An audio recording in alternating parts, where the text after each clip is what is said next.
镜头转来看国内桃园中立一间有合法执照的化工公司，说是甲人收工业废酸的处理费用了后，就将这个药剂违法参其他事业废弃物做伙拼伫咧苗栗湾里的一笪土地，严重污染着环境。检警有去查扣不法所得1亿3360万，佮将这个业者等8个人依照废弃物清理法来提起公诉。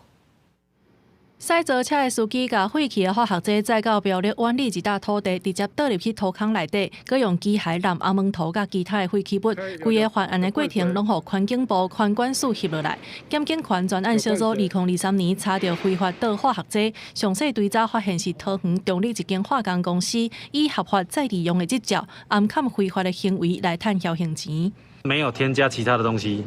基本上没有。铁矿没有，盐酸。没有，双氧水那些都没有，就经过过滤之后就会变成你们的产品。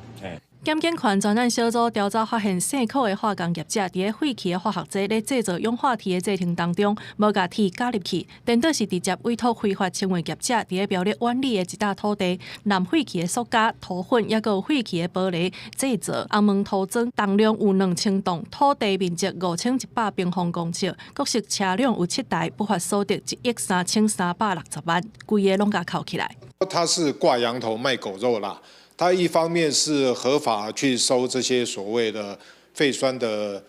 处理费用，可是相对的，他私底下又以比较低价低廉的方式委托这些非法清运的业者到